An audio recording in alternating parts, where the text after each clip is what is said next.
Assalomu alaykum aziz do'stlar, kanalimizga xush kelibsiz. Kanalimizda mehmon bo'lsangiz, kanalimizga obuna bo'lishni unutmang. O'zbekiston Markaziy banki tomonidan belgilangan xorijiy valyutalarni O'zbek so'miga nisbatan 2026-yil 5-iyul kuni uchun amal qiladigan qiymatini e'lon qildi. Rossiyadan O'zbekistonga pul yuborish endi yanada qulay va tushunarli. Anjirpay moliyaviy ishlaringiz uchun yagona ilova. Rossiyadagi bank kartalaridan Humo, Uzkart va Visa kartalariga pul o'tkazmalari, shuningdek naqd pul yuborish xizmati ham mavjud. Kommunal xizmatlar, internet, TV, jarimalar, soliq va kredit to'lovlari 24/7 qo'llab-quvvatlash xizmati. Anjirpay Rossiyadan O'zbekistonga qulay pul o'tkazmalari.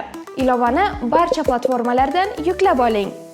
Unga ko'ra dollarning rasmiy kursi 64,24 so'm ko'tarilib, 1 AQSh dollari 11,973 so'm tashkil etdi. Bundan ko'rinadiki, 100 AQSh dollari 1,197,000 so'mga teng bo'ldi. Yevro kursi esa 111 so'mga ko'tarilib, 1 yevro 13,700 so'm tashkil etdi. Bundan ko'rinadiki, 100 yevro 1,370,054 so'mga teng bo'ldi. Rossiya rubl kursi esa 2,54 so'mga ko'tarilib, 1 Rossiya rubli 154 so'm tashkil etdi. Bundan ko'rinadiki, 1000 Rossiya rubli 154,820 so'mga teng bo'ldi. Eslatib o'tamiz, O'zbekistondagi har kunlik dollar, yevro, rubl kurslarini kuzatib borishni istasangiz, kanalimizga obuna bo'lib, qo'ng'iroqcha tugmachasini bosib qo'yishni unutmang. E'tiboringiz uchun alohida kattakon rahmat.